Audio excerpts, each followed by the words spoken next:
gonna rip your hand off. Stick it in there, Mike. He lost his baby teeth. Now he's got like adult teeth. Bigger needles now. Oh, boocha.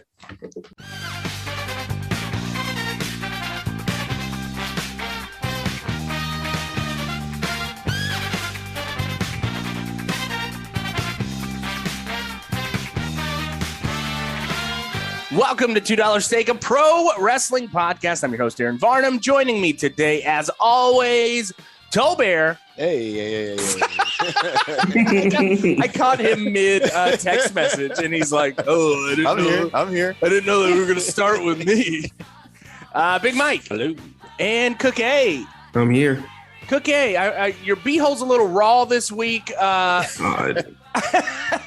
Tell us what happened this week. It sounds like that you're a little Pause. You gotta say pause after that, Aaron. Pause. God damn it, man. Hey, Zane's like, what the fuck is going on? We're allowed to freely speak this episode. Cookie, what happened? Yeah, man. So Monday night, I go and watch the Titans play the Bills. I go watch them play the Bills at the Pioneer Bar, which is very close to my school, the University of Denver. The Titans win. Go Titans. Tighten up, baby. Let's go. But I have that. I have some carne asada. I had a burrito there because I didn't know what else to eat. What is this foreign food? What is it? Inside, this is like the most gringo fucking burrito that you'll ever have. Like, it's just like strips of pretty much steak, and it was kind of cold. I didn't really think about it, but it was kind of cold looking back. Theme. Yeah, like kind of cold meat and cookie do not mix well. No, they don't. And refried beans were in it. I think there was some lettuce and some rice and some other stuff. Lechuga, yes, Aaron, you got it. So I don't think anything of it. The Titans win. I'm hyped. I go home.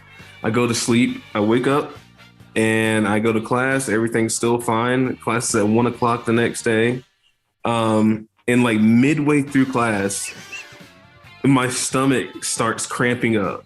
And if you've ever been in class and your stomach starts cramping up, like you just get very uncomfortable and you're just like trying to like move your hands and legs and do stuff. You're doing the math in your head. You're like, can I make it?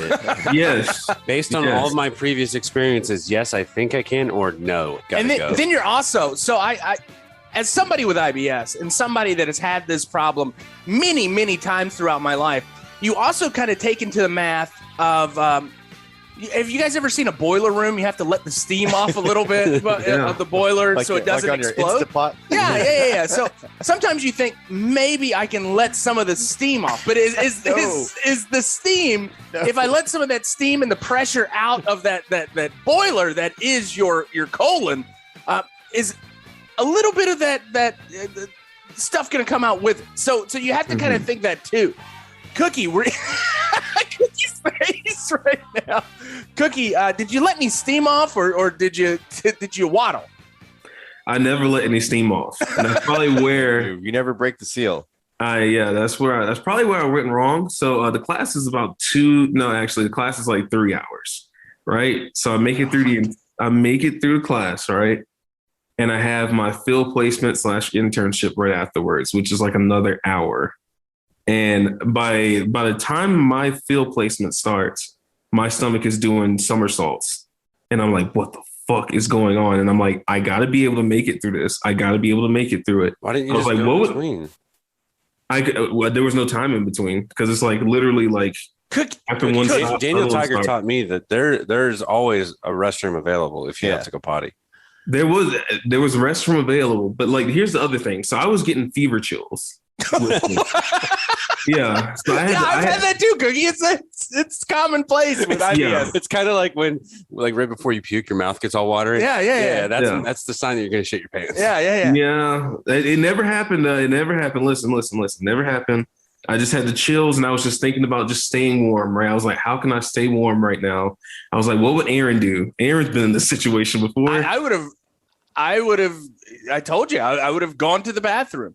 So here's what I did.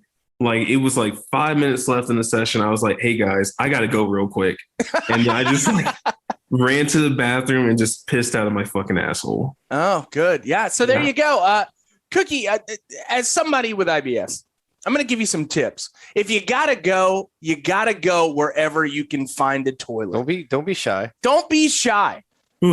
I'm sure that your teacher would have written you a hall pass so you could have gone out and gone to the restroom with possibly no stall door because you got to just go when you can and where you can. I should have. I've shit in some sketchy places. Oh yeah. Especially on the road. Yeah, I'll tell you. I've had it sometimes where it's an emergency, right? Yeah. Like there's a difference between I can hold it for a few more minutes and I have to do it now. Dude, I had that same situation happen to me at Greenfield Lake, and I'm doing the math. I'm like, can I? Mike, I shit my pants at Greenfield Lake. Yeah, you did, and I heeded your advice, and I go, I don't think I can make it home. Oh no, I can't make it home. I have to go now, and so I shit in the public bathrooms at Greenfield Lake, not the nice ones by the boat rental. Okay. I'm talking about the ones by the pavilion that all the homeless and everyone had excuse. Not my proudest moment, but hey, when you gotta go, you gotta go. Also, Cookie, if someone brings you cold food, just send it back. Yeah. Don't eat it, man. Sounds like you could have avoided this whole situation. This is cold. Yeah. Yeah, I should have. I should have. After that first bite, I should have been like, yeah, let me just send this back. But I didn't do it. I was like, I don't want to be rude. I'm hungry. Fuck it, I'll eat it. Sometimes you gotta, Cookie. You gotta know when to hold it. You gotta know when to fold it. To fold it. Sometimes you just gotta go. Well, this is a great way to start with the podcast. Yeah, I mean, like last week we had the Danhausen week, and we did not cuss. We did not. No swearing, excuse me. No swearing. And it was a very, clean and fun episode, wholesome episode. This week, we're starting it off rich. Potty humor. Rich. Yes, very. Back to $2 steak. Cookie, I will tell you that I've had it before where I'm driving down the road and I'm like, now. It just, in my head, it's like, now. And I'm like, I gotta go. And there is that road, like, if I'm driving to work, there is about a 7-mile gap where there is nothing. From Bolivia to Supply, there is 7 miles of nothing. Then you get to Supply. There's a kangaroo station on the right. I go wheels in, like I'm like on 2 wheels trying to get into this kangaroo station, and I run in. I'm like, they know I'm there. They're like, oh, it's Aaron. No, it's Aaron. Yeah, it's. I'm going to work. I'm going to be late for work. I know at this point.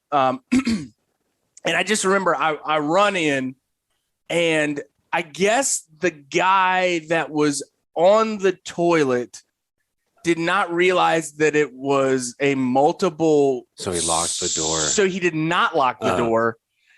Oh no, he had his door slightly open, and I like push it open. Oh my god! And I swear to God, he was one of those guys that like has to get real comfortable, so he had his shirt on, and he's like, "No!" Like holding his. I'm like, "I'm sorry." Oh god! At the rec center, we had a guy we called naked shitter because he would get completely naked to take a shit. Oh man, that's funny. So there you go, Cookie. Anything else this week? Oh man, no, that was pretty much my entire week was fucking food poisoning. Hey, last bit on this. Hotels. Okay. Is the place to go. Hotel lobby bathrooms. If you see a hotel, go. That's interesting. I've never used that before. I never thought about that. Cracker Barrel's got nice bathrooms. And then you can shop afterwards. Get some penny candy. They actually they sell poopery there, so you can be like, I'm. Oh, there you go, Cookie. I'm sorry about your. Wait, stomach. Yes. There was one more thing. My first football game. I didn't get a chance to tell you guys about that. How was your NFL game, and were you that obnoxious fan that we hate? So I was an obnoxious fan with Raiders fans because if you look at Raiders fans, they look like the stereotypical Raider fans. So they look like members of the rap group NWA. I've got respect for Raiders fans though. They either look like members of NWA or Cypress Hill. Like, like it's one or the other. There's no in between. Like these Okay. motherfuckers are all jacked. They all wear glasses, black glasses, and they're all just bald or buff as fuck. I'm not messing with those people. It's a pretty I was metal with crowd. them. I don't know. I like the Raiders fans. You know, Not I their like coach, though. They- Not their former coach, Yeah. though. Yeah, no, They not the stick with their coach. team, and they're pretty hardcore about it. I like the fans though. I was wearing my Raiders jersey that I've had since I was a kid. I was with it. They were all of them were just yelling Raider like the entire time. That's how it sounds like the Eagles fans at the Panthers game last week.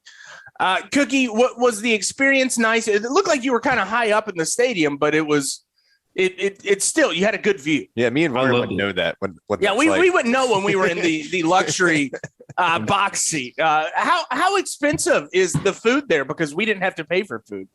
Oh, So let's expensive. see. A hot dog was Burrito afterwards. $7. Jesus Christ. That's how expensive the food was. The hot dog was $7. Did you eat a hot dog there?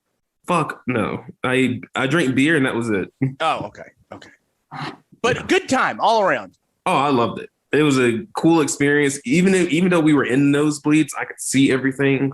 I It's like the enjoyed all it. 22 view, man. You get to see everything.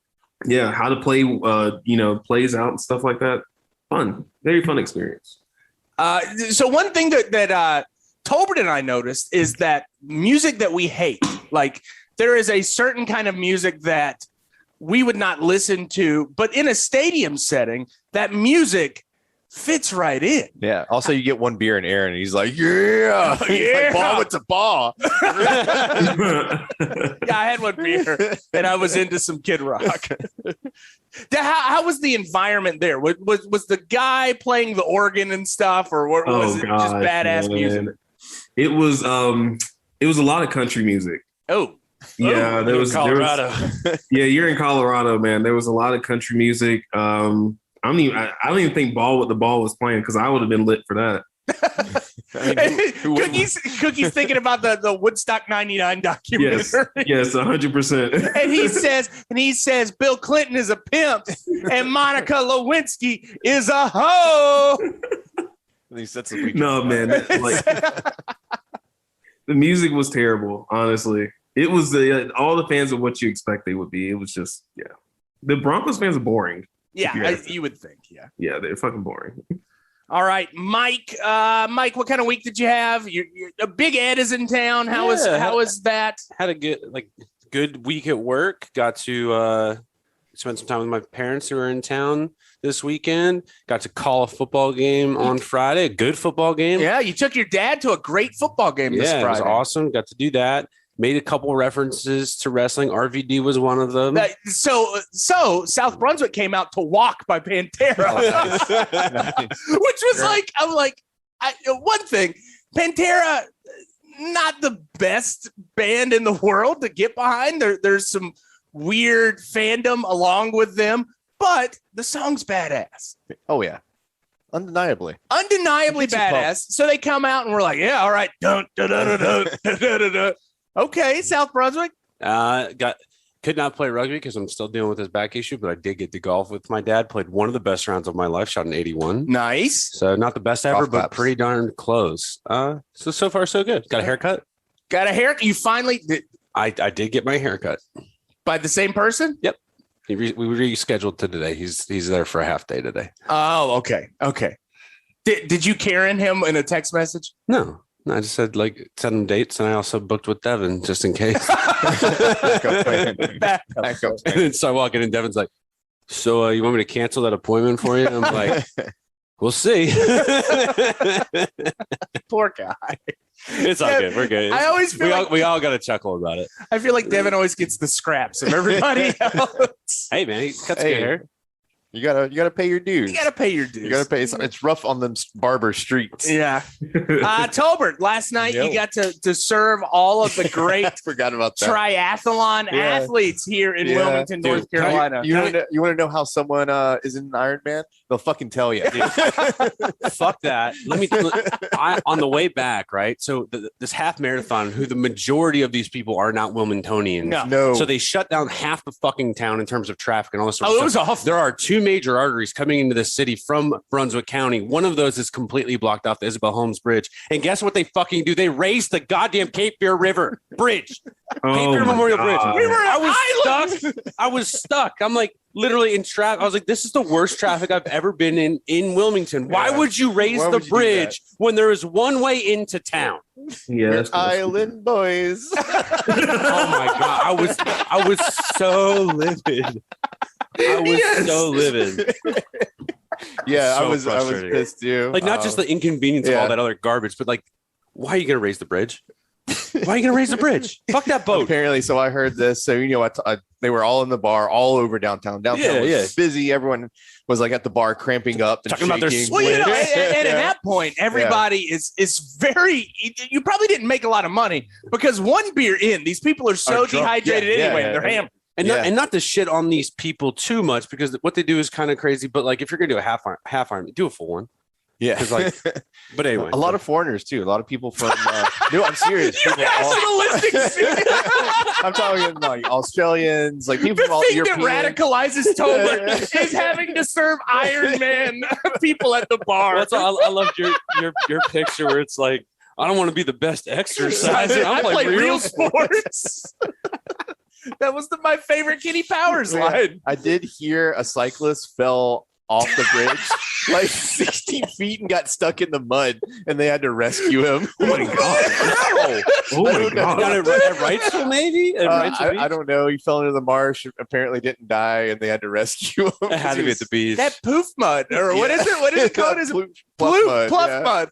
It'll get you. It's like his $10,000 bike just sitting there sinking into the mud. I don't know. I haven't confirmed this story, but I hear he's still there. They're gonna have to get. Hey, can somebody send me one of those Gatorade gels? Just throw them down for me. I'm running out of carbohydrates. They're gonna have to get a forklift to get him out with the mom of Buff the Stuff. Yeah, apparently. Yeah, and have to wait till low tide to get him.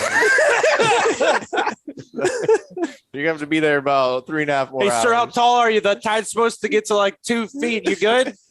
Thank God it's not a lunar tide. Oh God, Aaron. Yes, Cookie. Do you think that we can dub JR's commentary from when Mick Foley jumped off the sail? My God, that killed him. But yeah, all good. I got off work, I drank a beer, played some pinball. It was all good. Did anybody, were they obnoxious? Were they No, everyone's just wore out, man. And they're, you get your like, oh, I ran the Iron Man today, wearing the medal and the hat and the gear and the form fit. So what goes into a half Ironman? Is it all three things? Run? So it's a triathlon. It's a triathlon. So let me go. A full Ironman is a 5-mile swim, 140-mile bike ride, and then finish with a marathon. Are you fucking kidding me? No, my buddy Gabe did one, but he didn't talk about it, which was kind of cool. What? So how is the human body? How is you train for it? So like Gabe did this while we were in grad school. But who comes up with this and they're like, yeah, that sounds good. That's fun. Let's do that. Yeah, let's do that. Yeah, I have no idea. 5 miles swimming is terrible. Yeah. So yesterday they did half that. So it was a 2.5 mile swim, 70-mile bike, half marathon. You can also do it in teams relay as well. There's different. That's wussy stuff. Yeah, that's for people like us. Yeah, I would be like, can I just get like 1 mile swimming? No, 1 mile like jogging. I'll ride my bike to the store. That sounds awful. It does not sound fun. I don't understand it. And if you're doing a true Ironman, which this was actually an Ironman sponsored race, you are not allowed any kind of electronic, like no music, no headphones, no music or anything, because it can technically help set your pace for you. So all you could have is like your watch and your thoughts. That I would go crazy by the end of it. I can barely drive 45 minutes without going crazy in my own brain. Oh my God. All right, so we're talking about Iron Man and all that stuff. Anything else this week, Tolbert? We're nesting. We're nesting. Still nesting. Towards the end of the nesting, I hope. Most exciting thing in my week is I hung a screen door with my dad. Aww. It was a wonderful afternoon. Did your dad yell at you like my dad does? No, it was very nice. Did he go, Chris? Just get out of the way. No, no, not at all. Did he say? We what? God don't mind. We work exact opposite of you and your father. We're a very good team. We'll just get it done. So nobody threw their hands up in the air and walked off, and then come back for 30 minutes, and then they came back with a dip in their mouth, and they said, well, did you do it? And then when you said no, because I was waiting on directions from you. And then he said, well, you should have done it. No, by the time we got to that point, I went and got PTs for everybody. Yeah. Dad finished it up. Yeah. You went to PTs. I went to just therapy. It was a good afternoon, though. 45-minute installation took 3-4 hours, but we got it done. Good. At least you got it done. I'll be installing a toilet with my father later this evening. So toilets aren't as hard as you think. Yeah. So we'll see how it goes. Maybe there's floor rot though. We'll get really excited. Yeah, that's not as good. when the floor is rotten, that's not fun. Hey, do wear gloves though, because there's a lot of shit hanging around the rim that you don't know. Lots of rubber gloves. Okay. Just making sure. If you need any help, don't call me. I won't call Aaron either. Trust me. Well, I'm going to be out of town. That's what my segment's going to be about. He's about to head out of town, hit the road. Yeah, we're going to Marshall, North Carolina. Don't know where that is. Jasmine just kind of threw a dart at a board when she was looking up Airbnb. So we are going to a nice little cabin. It's about 20 miles northeast, I believe. And can I just say, don't quote me, going to the mountains in the fall might be really, really white of both of you. Yes. The pretty leaves. Yeah, we want to see pretty leaves. That's some very, very the crisp air. That's some white people shit right there, man. Wear sweaters and sip Cookie's over here shaking his head. He's like, yeah. I will say this week that we've got our brand new North Face sweaters, sweatshirts. Oh my God. So monogrammed? No. It has monogrammed. The North Face on it. That's LL Bean that does the monogram. So we're going to pick apples? Probably. No. But now that you suggested that, maybe we're gonna go pick some apples, have some cider. You know, if it's brown and it's clear. Wait, no, if it's tangy and it's brown, you're in cider town. If it's clear and yellow, you got juice there, fella. Yeah, there you go. Thank you, Ned Flanders. So we're going to the mountains this week. India has to take care of our little demon spawn, Terry Funk. He's tried to kill me since the moment I walked in the door today. Yeah, so he's like the little gremlin in the Treehouse of Horrors, like the little gremlin, the school bus gremlin. You'll like look down out the window and he's climbing. He's currently power napping because he did expel all of his energy trying to kill Tolbert. He is very cute though. You can't tell me that is not a cute kitten. That's a cute kitten, right? He's cute too. He bites the shit out of your arm. Yeah, that's what happened. Oh, so yesterday we had a 15s match. We had a very tough 15s match yesterday. We traveled up to Durham. We had 21 players. It was good. Actually, one of the best turnouts for our team in a long time. Still undefeated. That's right. We're still undefeated. Nice. I scored a 15s try. That was not 75 yards. Was it the opening try as well? It was the opening try for our team. No, so it was. They had scored, and we drove down. And nobody started a fight to distract the ref. Nobody. No. This was a hard fought real try. Oh wow! Did you catch the ball or did you pick and go? No. It was just a crash on the 3-yard line. Did you do that big body side catch thing that you do where you just like curl down into it? No, I took I had a bunch of good runs yesterday that were just caught in my hands, pull it in and then run. Because he always does it. You know what I'm talking about, right? Tolbert, he just does this thing. Well, I catch it. Sometimes. All right. Anyway, so I got my try yesterday. We had a good game. It was a good game. There you go. Is that your first try? No, he scored the try on the thing. You started the fight, Cookie. You scored a try on. Was that your first? No. Sorry, no. I'm saying, was that your first try? No. Well, first 15's try. Yeah, the fight was his first. I've had Have you done a Zulu? He has not. I did kind of sort of on the 7th. Kind of Zulu'd at the 7th. He did. Since we were in a public park with children around, I didn't get completely naked. He did his compression shorts because we'll allow it. Because it was a children's park. You owe us a. Then you want to see Dong, Aaron. You're not going to see it. You're not going to see it if I zoom it. I get shy. Little red clown nose. Long wig. Is that a button? What is that? His pubes are platinum. Why is it so white? You know what's interesting? They're not. They're brown. This looks like Hudson's hair. All right. So this week We have a cosmic gumbo of characters of professional wrestling scariness. So it's spooky. Last week, we started off Halloween season with Danhausen, who's very nice, very evil. This week, we are just having a gumbo, a cosmic gumbo, if you will, before next week's Halloween Havoc episode, which is always one of our favorites. So if you guys have any suggestions for Halloween Havoc matches that we have not covered yet, please send it in. Travis, Byron, send them in because you're the only two people that ever send us suggestions. And you guys are also in the group chat with us. So there you go. Anybody else, just send us a DM and we would like to get those Halloween Havoc matches on. And remember, we like terrible wrestling matches too. So they don't have to be like a 5-star classic. We'll call it unique. We're a unique podcast. We're not the kind of podcast that just watches Dave Meltzer classics. And then shits on work rate. Mm-hmm. No, we love bad work rate, as you'll see in most of the matches we watch today. Anyway, so we've got 3, well, technically, I will say 3 movie monsters this week. We have got Leatherface from the Texas Chainsaw Massacre franchise. We have got, if you've ever seen, what is it? You Only Live Twice, the James Bond movie. They had the voodoo priest in that movie. We have got a voodoo priest.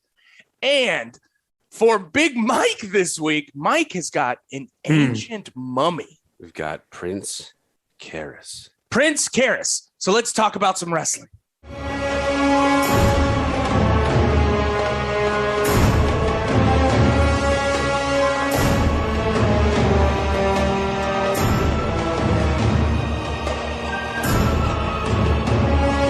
All right, Mike, you have got, we just mentioned it. You have got an ancient mummy. And I don't know what kind of music I'm going to play because he didn't really have a theme song.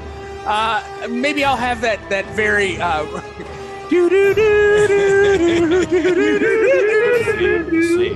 racist. Is it? No. Is it racist? I don't know. Mike, you have got Prince Kharis against Tim Horner. Correct. We've got White Lightning Tim Horner. No, that's racist. Versus... No, White Lightning, the moonshine. Oh, come on. He's a drunk. Versus Prince Kharis, as introduced by Dr. Daryl Von Horn. Now, Cookie, did you watch this match at all? Yes, I did. Do you know who that is? That's James Vandenberg. Yeah, James who Mitchell. is also the sinister minister, James Mitchell. Oh, yeah. I was very hyped. I was very hyped myself. Hey, I just want to say, Dr. Daryl Van Horn. Actually, let's start with the referee and White Lightning Tim Horner. They've got some just. Is it Brian Hildebrand as the ref? I don't know. Yeah, it is. But it is classic. I'm going to call it a low flow drippy mullet. 100% Brian Hildebrand. Oh my God, it's perfect. Like you talk about normal mullet, business in the front, party in the back. This is business front, top, and back, and then you got the party on the bottom. Yeah, and they are both just loving those locks. Yeah. Anyway, they look great. Now we got Dr. Daryl Von Horn, who has studied in Cairo. The University of Cairo. University of Cairo, got his doctorate, went across the river to the Valley of the Kings, the region of the souls, whatever it might be. Yeah. They found Prince Kharis's tomb. They did all the voodoo things. They burned the whatever. They ate the bug. They incantations is the word they used. Scarab. They ate the sacred scarab, and they were able to rise from the depths. 3,500 years in the making, Prince Kharis. And he used some like incantation words too. Do you remember any of those words? No, I was going to try, and there's no way I can make that up on the fly. Apparently there is an old wives' tale that like an old urban legend, if you will, that he just cussed a lot in Carney. Like apparently he was just speaking Carney. I'll have to go back and just was cussing the whole time in Carney. He did actually mention that when he's calling, this is in Smoky Mountain Wrestling, so he's calling the fans inbred and all this sort of stuff. He did say he studied necrophilia. Yeah, and the fans are like, I don't know what that is. That sounds smart. I don't know if you so much study it, commit. Yeah. Maybe there's a proper way to do it. I don't know. And so he introduces Prince Kharis, and let me go ahead and just say he comes out. He's very menacing. He's very large, clearly fresh out of the tomb. Yeah. And so he gets into the ring Tim Horner looks scared. I would be too, man. You're about to face this demon monster thing that just came across the river from Egypt. Like, you have no idea. You may be training and wrestling for years and years and years. You don't know what kind of action this guy's going to be bringing. You have the famous catch can, whatever in England. You have the luchadors in Mexico, the strong style in Japan, and we've got a 3,500-year-old ancient Cairo wrestling technique that we have not seen ever until Kevin Nash. And so very similar. So Prince Kharis goes ahead. He gets in the ring. Tim Horner, what's he going to do? Sometimes you got to take the offense to the guy. Right? So he hits him. Boom. That part literally made me laugh out loud. Dust flies off Prince Kharis. But the problem is he just knocked the rust off the mummy. Yeah, that's right. He is about to get into this, right? This mummy now he's pissed. What's he going to do? You go to your wheelhouse, you go to your bread and butter, choke. And he starts choking Tim Harris out. Tim Harris doesn't know what to do. Horner. Tim Harris, Prince Kharis, whatever the fuck, who cares? And he's choking the life out of this man. It is so bad that Smoky Mountain goes ahead and cuts. They had to cuts the video. They had to. It was such a graphic thing to watch. To the next thing, and somehow Tim Horner was able to escape the death grasp of Prince Kharis, the mummy. Somehow he does actually land a power bomb. Yeah, dust everywhere. But shit, you woke the mummy again. We're seeing some correlation here. When you knock the dust off the guy, what happens next? You get your shit choked out. Yeah, that's right. And do you think so? We'll say that this is like maybe talcum powder, right? We'll say maybe ancient talcum powder. And talcum powder nowadays causes cancer. This mummy, he might have been wrapped in asbestos. Yes, I think asbestos mummy. I think he won't catch fire. He's got power. And so he's choking him out. But now what's he doing? He's choking him out and he's throwing him in the ropes. But with his hands on his throat, and he pulls him back and he throws him in the ropes. He pulls him back.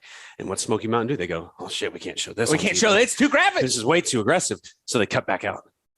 And then we're back, and Tim Horner somehow again has escaped the evil demon hands of this mummy.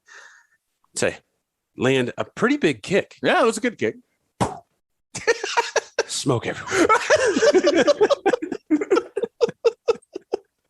Like, God damn, doesn't he know that once you stop kicking this thing? And what do you think happens next? He gets choked out? Does he get choked out? He gets choked out. But somehow the doctor, Daryl Van Horn, gets to distracting the referee and he starts chanting these things. And so the mummy stops choking. And then Tim runs over there. He said, what the fuck's going on? What are you doing?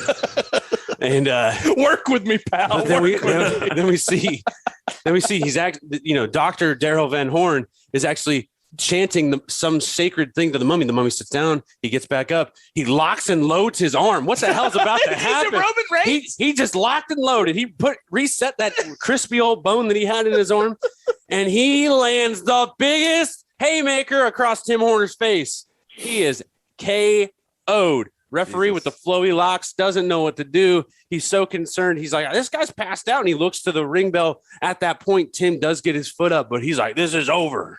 This guy's knocked out.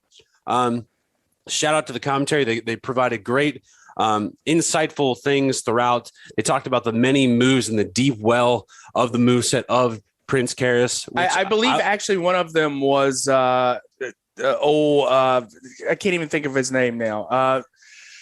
Just keep going. Yeah. So Dutch Mantel. Yes, definitely was Dutch Mantel. And then so they talk about the deep wheel well of his moveset and how impressive it was. I mean, this is a style, like I said, one we've not seen until Kevin Nash gave us the big boot. Yeah. You know what he should have done is channel his inner Brendan Fraser. Yeah. Would have been over. Yeah, absolutely. Before you it wouldn't have. It would have happened 4 times. You're right. And then The Rock would appear. And then Tom Cruise would come in and just ruin the whole franchise. Yeah. What the hell, Tom? Hey, shout out Prince Kharis. Bad guy goes over. Pretty good match. I was very impressed. I giggled a little bit, laughed out loud once or twice. I was very impressed with his Egyptian strong style moveset, whatever you want to call it. I will say that you left out one of my favorite things for the save at the end. Here comes Dirty White Boy with a chair. Oh, yeah. Yeah. Go ahead. Everyone loves Dirty White Boy. Oh, no. So all of a sudden, apparently Dirty White Boy is a face at this time. Who's going to save Mr. Horner from getting killed by this mummy is Dirty White Boy. Who's just he does hit him with a chair and then no sold it. More smoke. Now, let's break kayfabe here for a second now. Jim Cornette booked this. I know. And the whole time I'm watching it, I go, and he shits on fucking AEW and Orange Cassidy. And he sent a fucking mummy out there that did 2 moves. Choke, punch. Yeah. That was it. Yeah, that's all he needs to do. That's what Jim Cornette would say. He's got superpowers. He's got superpowers. Now, had he teleported to the ring, it would have been over. It would have been over. Yeah. Oh my God. God forbid we do some supernatural shit with Matt Hardy. Yeah, right. This Daryl Van Horn can travel to the Valley of the Kings and do the sacraments and eat a bug and bring back a fucking mummy. Get over. I will say one thing.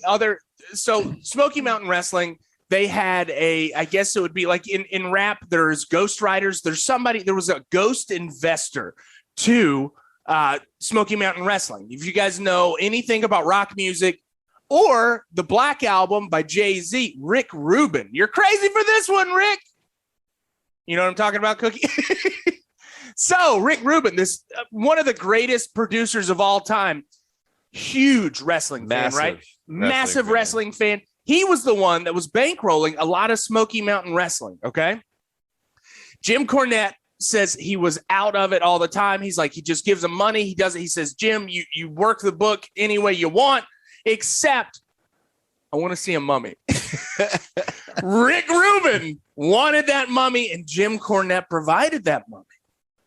Sometimes you gotta please the investors. That's right. How much money do you think it's sometimes you gotta do business to take a guy to Cairo? Get him a doctorate degree. Great kayfabe. Pretty terrible, right? They exhume the sarcophagus. One find one because they're hard to find now. Everybody's cursed. Geraldo's been in all of them. Damn it, Geraldo. And I think it's probably around the time that Geraldo did that live King Tut tune excavation thing. So, it's in the cultural zeitgeist that a mummy is around. There you go. Anything else? No. That was good. Do you have any social media this week? No, we haven't done shit. All right. On Instagram or Twitter.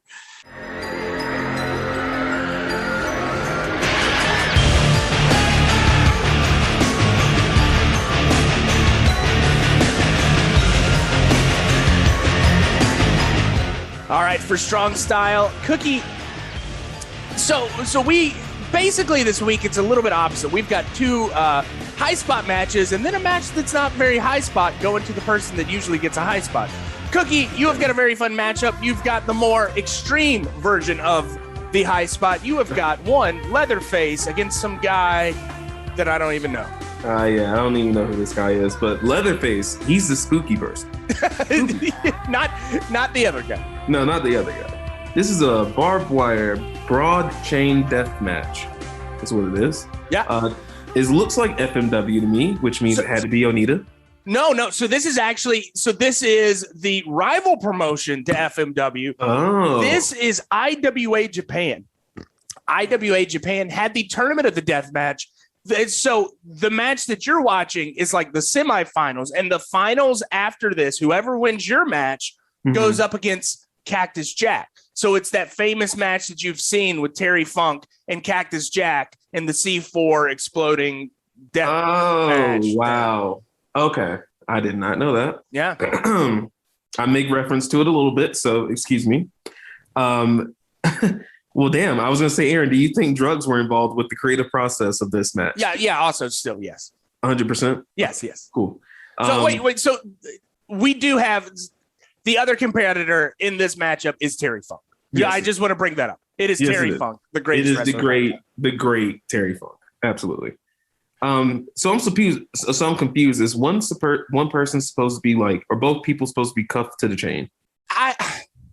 What is this match supposed to be? What the hell is this match? I think they're both supposed to be chained. It's basically a strap match, but with a chain, right? I believe so, yes. Okay. The venue looks like a boatyard. I just want you to know that. It looks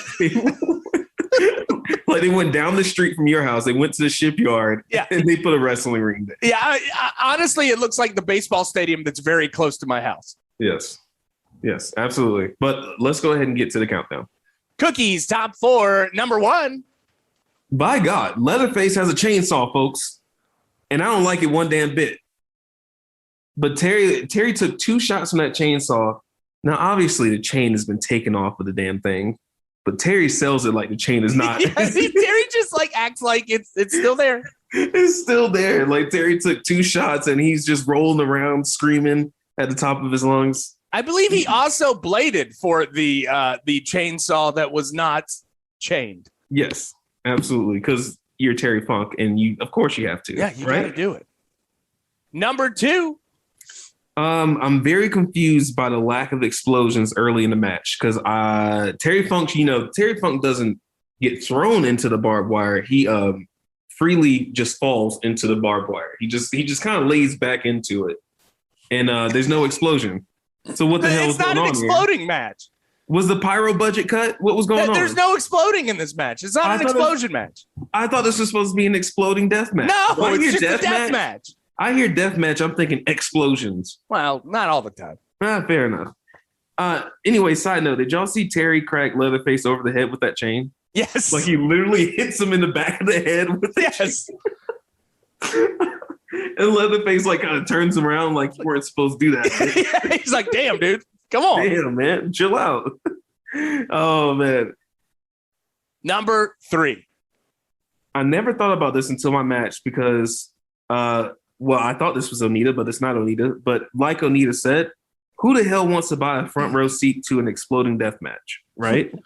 I'm paraphrasing, of course. So at this show, there are 2 fences that separate the action from the fans, and these 2 climb that fence, and the fans are just freaking out.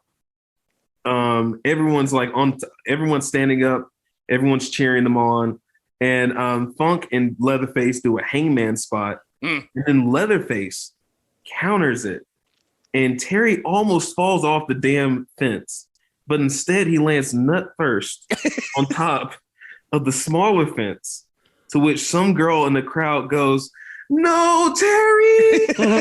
She knew. She wanted to have his babies. She wants the seed of Terry. Maybe Terry was the sex god all along, boys, and we just never knew. She already had his brother. Now she wants she wants the whole the funk. headliner. She wants to get funked. She wants the funkster. That's what it is. We'll go to the honorable mentions next. There's a shot of Terry Funk with the chain just wrapped around his face that I think our boy Travis could really turn into a masterpiece of artwork. Oh, it's incredible. That shot I thought was beautiful. Literally one of my favorite shots. It's just it's not even he doesn't even have to pull hard on it. It just looks really good, and Terry sells the hell out of it. Also, terrifying to watch Leatherface choke out the Funkster. Just because this his Leatherface gimmick, it's pretty good. It's creepy, and he's so unhinged that there's an air of what the hell's this guy doing? I think he really got into the character, and it was almost like method acting for him. I could definitely see that. Do you know who this was? Was he famous? So the guy also was Corporal Kirshner in So this guy, he had a little run in WWF, and just realized that maybe he could make more money as Leatherface. Oh, well, I'm sure he did, because he's a hell of a good job in this match. Anyway, they finally cut to the chick who's screaming Terry's name, and she's holding up a Texas flag. And I'll be damned, but I never thought I'd see a Japanese woman just hanging up the Texas flag. They love it. Terry! They love Terry. They love them some fucking Terry Funk. You gotta love it, man. All right, last one. Those Howard Varnam approved Japanese tables. Jesus fucking Christ, man. Yeah, so I was showing the boys the match before that happened, and I said, "Guys, watch this." And Mike was like, "Oh, that's rough. That's rough."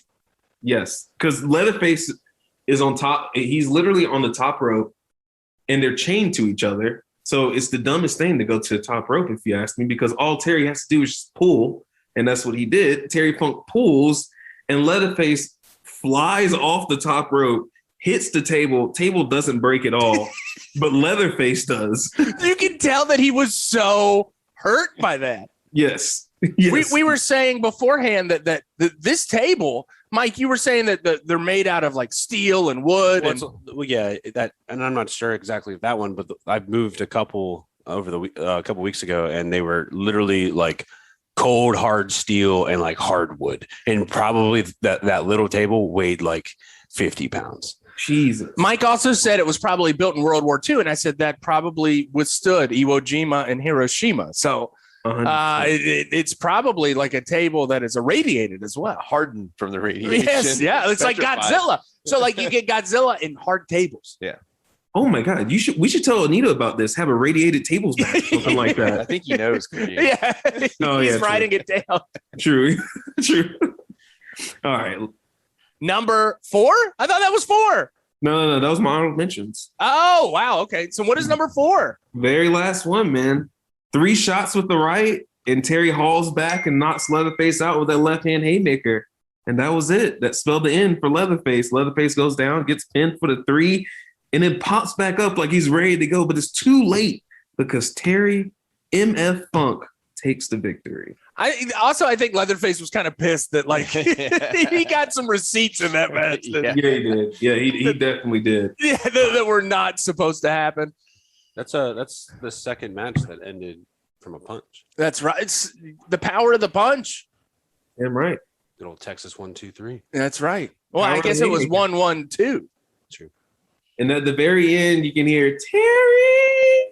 Oh yeah. Oh, she wants. They also loved his music. You see some guy who is obviously from Myrtle Beach that traveled to Kawasaki, Japan. He is dancing. Cookie, do you give it 5 cookies because you have to? Of course, it's a Terry Funk match. I have to give it 5. What are you talking about? Terry Funk gets the 5. Leatherface gets like 3.5.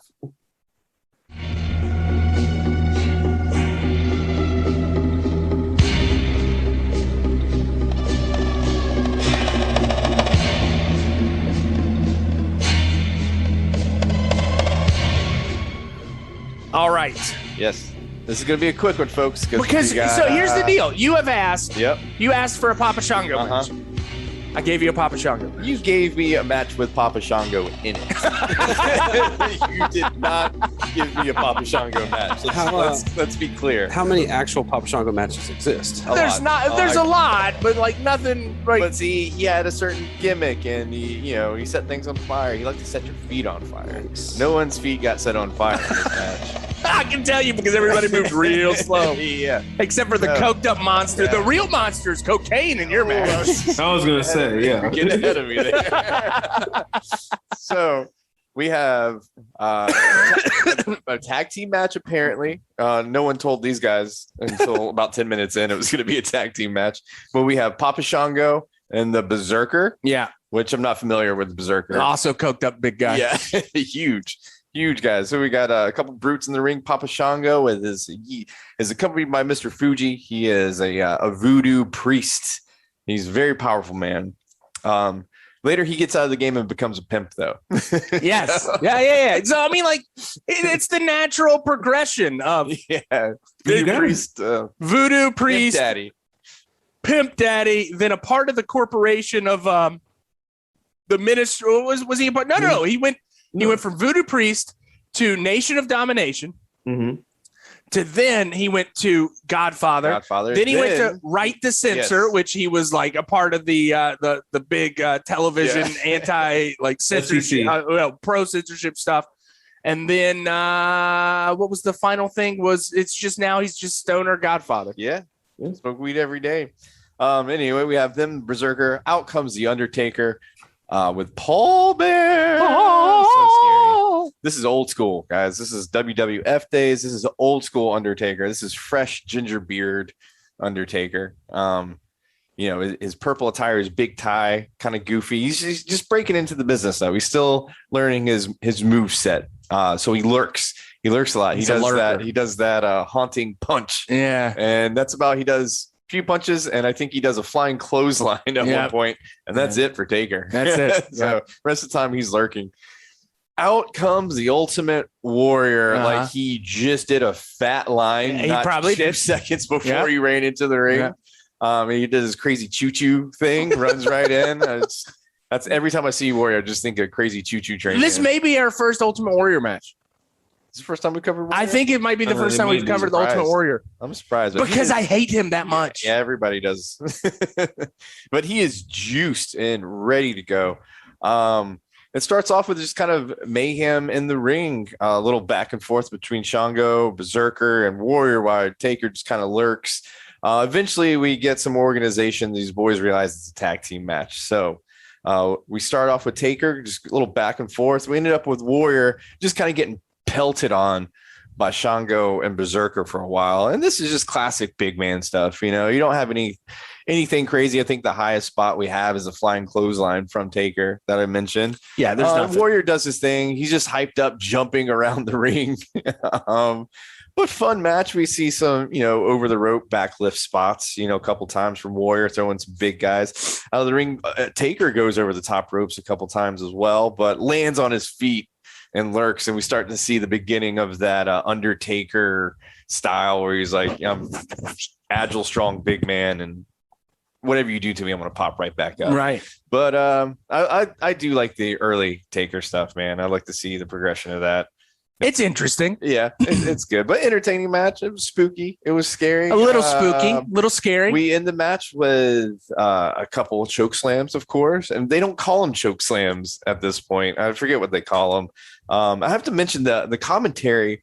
Whoever the British guy on commentary That's does sound Lord. sounds like Jackie Daytona. Yeah. The whole time he's commentating the match. Jackie Daytona here. That's what it reminded me of. It just reminded me of Laszlo. But entertaining match. The kids loved it. This is like height of Warrior like fandom. Yeah. Well, no, I'd say it's just right after. Right. Okay. This is right as it goes down because there was this really and I tried to find this for you. Papa Shango had a feud with the Ultimate Warrior where Papa Shango placed a curse on the Ultimate Warrior. Uh-huh. And the Ultimate Warrior is standing cutting a promo and his head starts oozing black fluid, right? And there's black fluid going down his face. And Ultimate Warrior's in the middle of this promo and he's like, oh. And it's this famous, really crappy booking. Shitty. Yeah. So, well, Shango doesn't do much in this match at all. He just kind of, he's there. He's there. He's the guy in the corner throwing a couple punches every now and again. But, fun, spoopy match. Spoopy. It ends, of course, Warrior with a pin. Yeah. And he probably just goes back to his 8-ball or whatever backstage. I'd say 16 ball. Muttering racist comments under his breath. Yeah.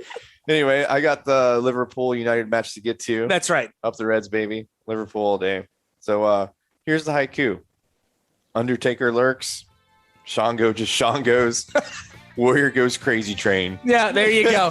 All right, so folks, thank you for listening to our cosmic gumbo of an episode here this week. Next week, I'm going to be refreshed from my mountain trip.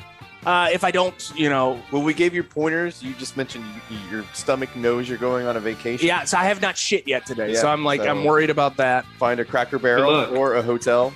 And there's plenty on the way to the mountains. Yeah, you got a 6-hour drive ahead of you. Are you taking 40 or you going through South Carolina? Take 40. TBD. It's Sunday. I'd take 40. No, 40. We drove 40 yesterday. There's so much construction. We might do 74, 76. Either way, you get over to 74, 76. All right. Thank you for listening to $2 Steak. Next week, our favorite week of the year, we have got our Halloween Havoc episode. Remember, send us in your suggestions, anything like that, blah, blah, blah. Halloween Havoc next week on $2 Steak, a pro wrestling podcast. Thank you for listening.